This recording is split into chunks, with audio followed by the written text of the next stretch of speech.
마태복음 26장. 예수님께서 이 모든 말씀을 마치셨을 때입니다. 예수님께서 제자들에게 말씀하셨습니다. 너희도 알다시피 이틀 뒤가 유월절이다. 그때 인자는 넘겨져 십자가에서 죽을 것이다. 그때 대제사장과 장로들이 가야바라고 하는 대제사장 공관에 모였습니다. 그들은 조용히 예수님을 잡아 죽일 계획을 세웠습니다. 그러나 그들은 명절 기간에는 안 돼. 사람들 사이에 폭동이 일어날 수 있으니까 라고 말했습니다. 예수님께서 베다니에서 문둥병에 걸렸던 시몬의 집에 계셨을 때입니다. 한 여자가 비싼 향유 한 병을 가지고 와서 식사하고 계시는 예수님의 머리에 이 향유를 부었습니다. 이 광경을 본 제자들이 화를 냈습니다. 왜 이 비싼 향유를 낭비하는 것이요? 그것을 비싼 값에 팔아서 가난한 사람들에게 줄 수도 있었을 텐데. 예수님께서 이것을 아시고 말씀하셨습니다. 왜 이 여자를 괴롭히느냐? 그는 나에게 좋은 일을 하였다. 가난한 사람들은 항상 너희 가운데 있을 것이다. 그러나 나는 너희와 항상 함께 있지 않을 것이다. 이 여자는 내 몸에 향유를 부어 내 장례를 준비한 것이다. 내가 진정으로 너희에게 말한다. 온 세상에 복음이 전해지는 곳마다 이 여자가 한 일도 전해져 그를 기억할 것이다. 그때 12 제자 가운데 한 명인 가롯 출신의 유다가 대제사장들에게 갔습니다. 가롯 유다가 말했습니다. 내가 예수를 당신들에게 넘기면 나에게 얼마를 주겠소? 제사장들은 유다에게 은 30개를 주었습니다. 그 후로부터 유다는 예수님을 넘길 기회를 노렸습니다. 무교절의 첫 번째 날에 제자들이 예수님께 와서 말했습니다.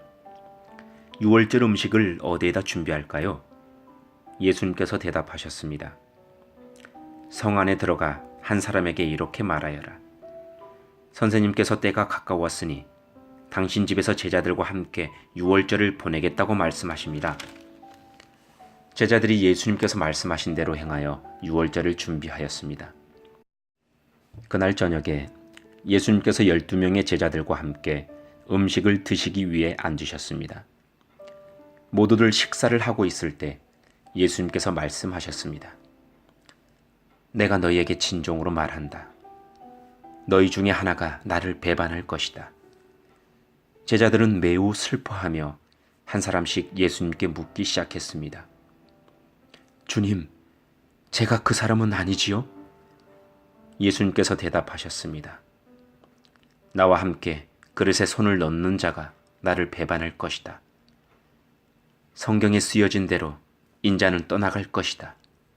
그러나 인자를 넘겨주는 그 사람에게는 화가 있다. 차라리 태어나지 않았더라면 자신에게 더 좋았을 것이다. 예수님을 배반한 유다가 예수님께 말했습니다. 선생님이여, 설마 제가 그 사람입니까?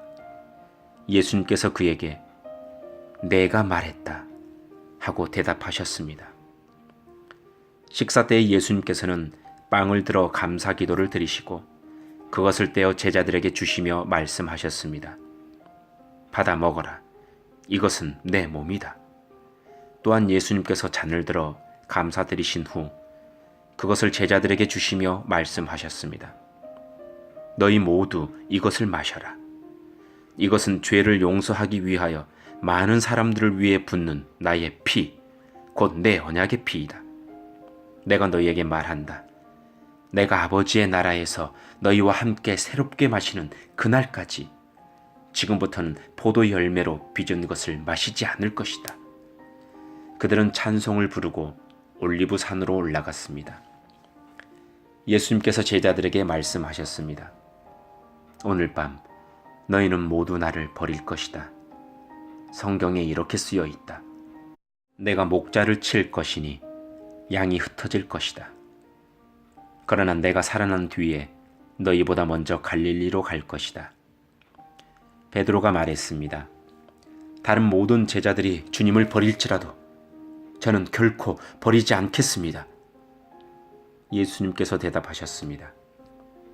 내가 진정으로 너에게 말한다. 바로 오늘 밤 닭이 울기 전에 내가 나를 3번이나 모른다고 할 것이다. 베드로가 예수님께 말했습니다. 주님과 함께 죽을지라도 결코 주님을 모른다고 하지 않을 것입니다. 다른 제자들도 모두 똑같이 말했습니다. 그때 예수님께서 제자들과 함께 겟셋마네라고 불리는 곳으로 가셨습니다. 예수님께서 제자들에게 말씀하셨습니다. 내가 저기 가서 기도하는 동안 여기 앉아 있어라. 그리고는 베드로와 세베대의 2 아들을 데리고 가셨습니다. 예수님께서는 매우 근심하시며 괴로워하기 시작하셨습니다. 예수님께서는 세 제자에게 말씀하셨습니다. 내 마음이 괴로워 죽을 지경이다. 여기서 머무르며 나와 함께 깨어 있어라.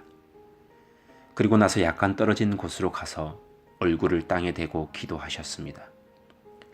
나의 아버지, 할 수만 있다면 제게서 이 잔을 지나가게 해 주십시오. 그러나 내 뜻대로 하지 마시고 아버지의 뜻대로 하시길 원합니다. 기도하신 후 제자들에게 오셔서 제자들이 자고 있는 것을 보시고 베드로에게 말씀하셨습니다. 너희들은 1시간도 나와 함께 깨어 있을 수 없느냐? 깨어서 너희가 시험에 빠지지 않도록 기도하여라. 영은 원하지만 육체가 약하구나.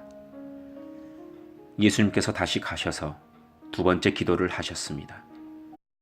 나의 아버지여, 이것이 제게서 지나갈 수 없고 제가 마셔야만 한다면 아버지의 뜻대로 되기를 기도합니다.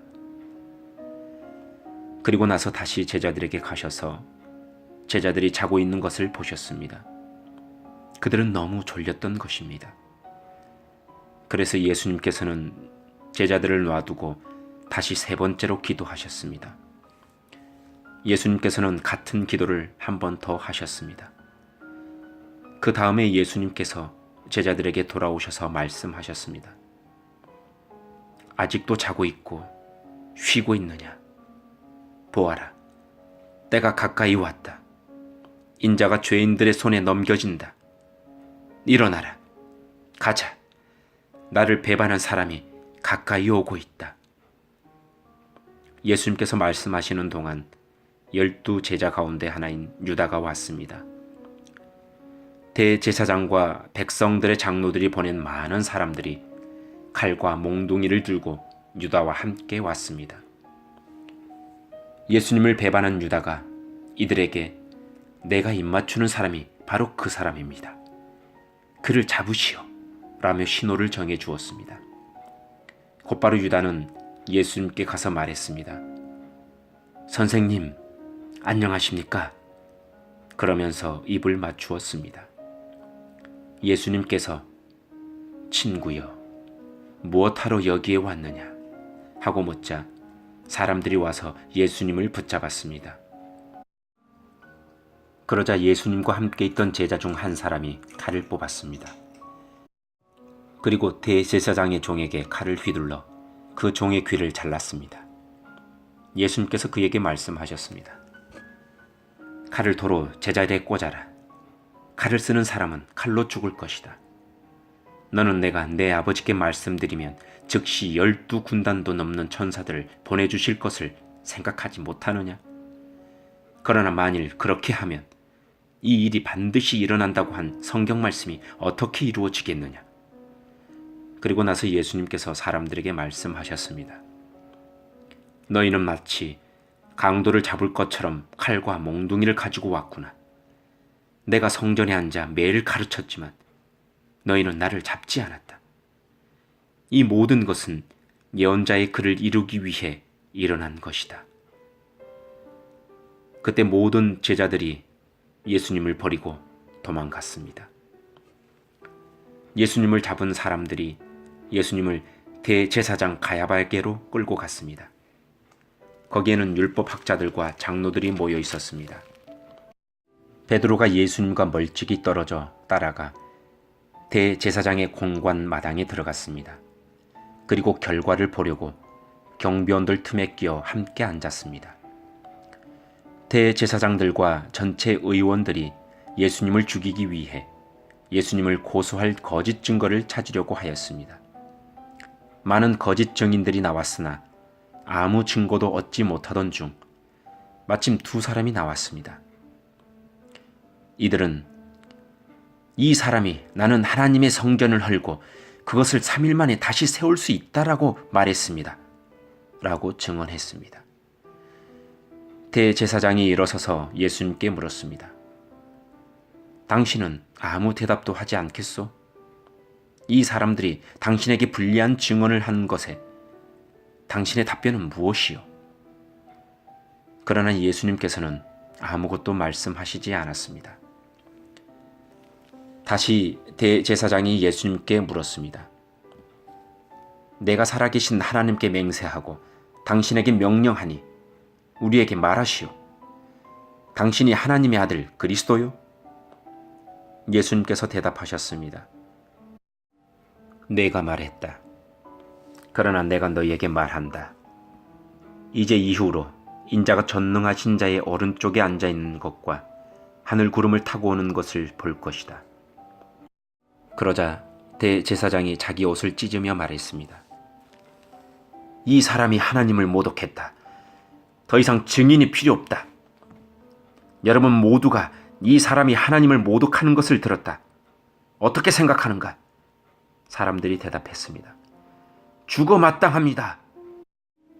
그리고 사람들은 예수님의 얼굴에 침을 뱉고 주먹으로 치고 손바닥으로 때리며 그리스도야, 누가 너를 때렸는지 맞춰보아라 하고 말했습니다. 베드로가 대제사장 공관 마당에 바깥쪽에 앉아 있었습니다. 그때 어떤 여자 하인이 와서 말했습니다. 당신도 갈릴리 사람 예수와 함께 있었지요? 그러자 베드로는 당신이 무슨 말을 하는지 모르겠소 라며 모든 사람들 앞에서 그렇지 않다고 말했습니다. 베드로가 대문 있는 데로 나가자 다른 여자 하인이 거기 있던 사람들에게 말했습니다. 이 사람은 나사렛 예수와 함께 있던 사람이에요. 또다시 베드로는 나는 그 사람을 모릅니다 라고 맹세를 하며 그렇지 않다고 말했습니다. 잠시 후 서 있던 어떤 사람들이 베드로에게 가서 말했습니다. 분명히 너는 그들과 한패다. 내 말씨를 보니 틀림없다. 그러자 베드로는 저주를 하며 맹세했습니다. 나는 저 사람을 모릅니다. 그러자 바로 닭이 울었습니다. 베드로는 지난번 예수님께서 자기에게 하신 말씀이 기억났습니다. 닭이 울기 전에 너는 나를 3번이나 모른다고 할 것이다. 베드로는 밖으로 나가 몹시 울었습니다. 아멘.